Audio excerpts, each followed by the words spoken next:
what I'm doing is I'm taking this and I'm mixing it with this to give this a tint. I want it to be a little bit darker, so in order to do that we got to add this to it. Plus we want to kill that red in order to do that, so I gotta mix up 2 gallons at a time. See how it's got a little bit of tint in it now? But a lot of people don't know this, but when you stir, whenever you stir this stuff, and depending on what product you use, sometimes you gotta stir it as you use it, so you keep the stains like throughout the can. Because a lot of times the different colors will soak to the bottom and they'll separate. And say if you give it to the paint store and you get color added to your clear, a lot of times your clears will separate as you're using it. So you gotta either keep a little bit in your bucket and then stir it as you go, or you do this. But what I usually do is I usually scrape the entire bottom, and then I'll do my back and forth trick, making sure I go across the entire bottom, and then double check the bottom, because a lot of times you'll get some buildup right here at the bottom of your stick.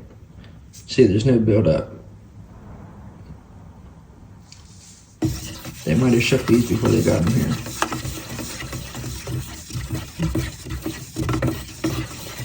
But this is exactly what you want to look for. You don't want to see no buildup on the end of your stick, and you want it to be nice and the same uniform coming down off the stick.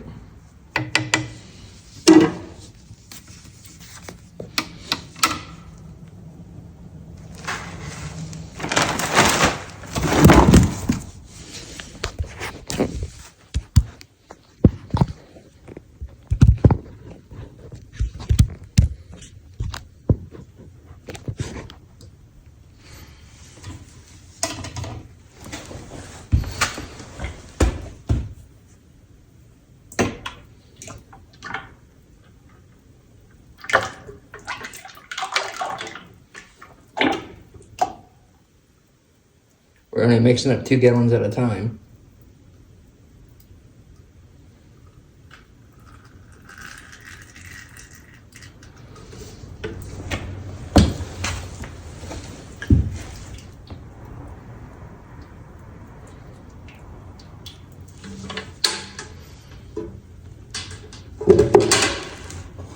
And just to be on the safe side, you always put your lids back on an empty can.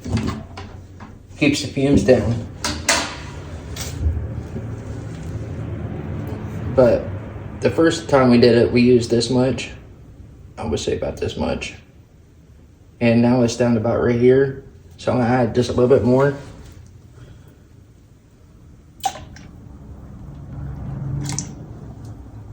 Not much. Because like I said, I already added this much to the first gallon that I put in there. This is the second gallon. And now I'm gonna stir this.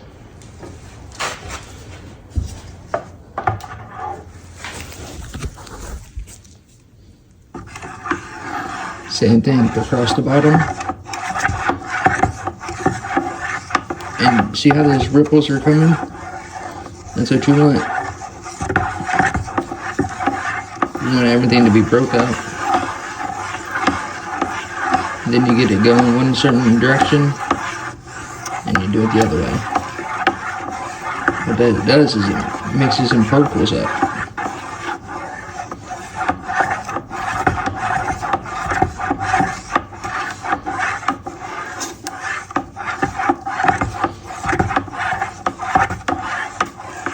Like I said, when you start adding color to stain or clear coats, when you start adding color to clear coats, you gotta make sure that you keep it stirred up. And see, when we're doing it on the job, you can almost see the difference in where the black is actually separating from that, which is not a big deal, because I'm gonna keep stirring it until it fits.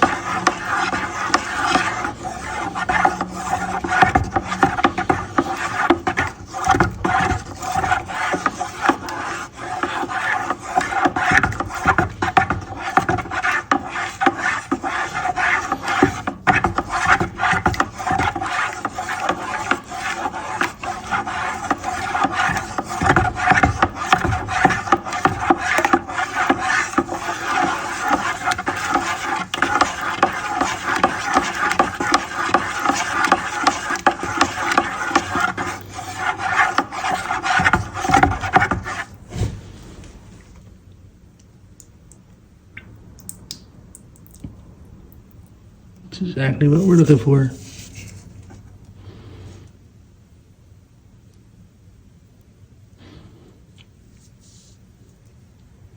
See, what I'm looking for is when I do this, the run, when it hits the top of the stain, if it's a different color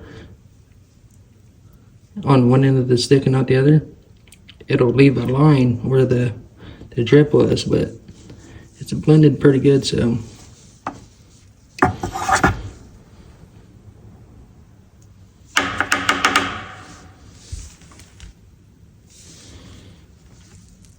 See, that's what we're looking for.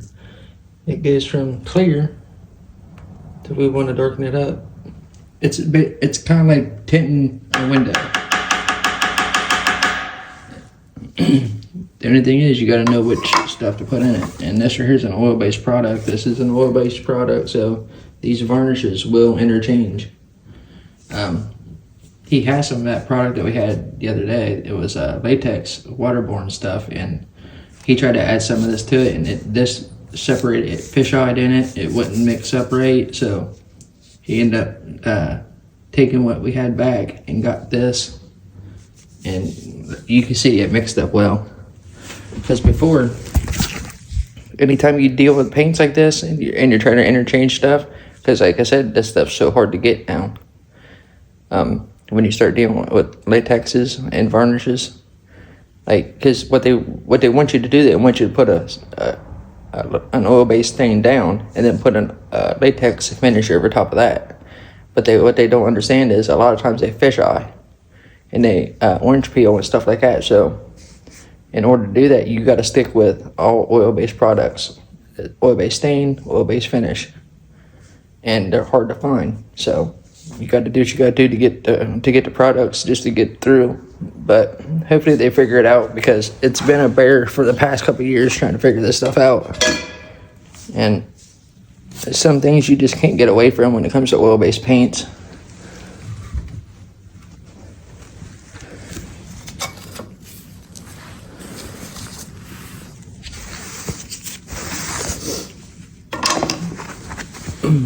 But see how that turned that rag black? That's exactly what we want to do to the floor. We want to put that tinted clear over top of that floor to kill the red that's already down, because it's so bright. If you put a black, if you take this product right here, because it's like one of the blackest of it's probably one of the darkest of the stains. When you tint your clear with it,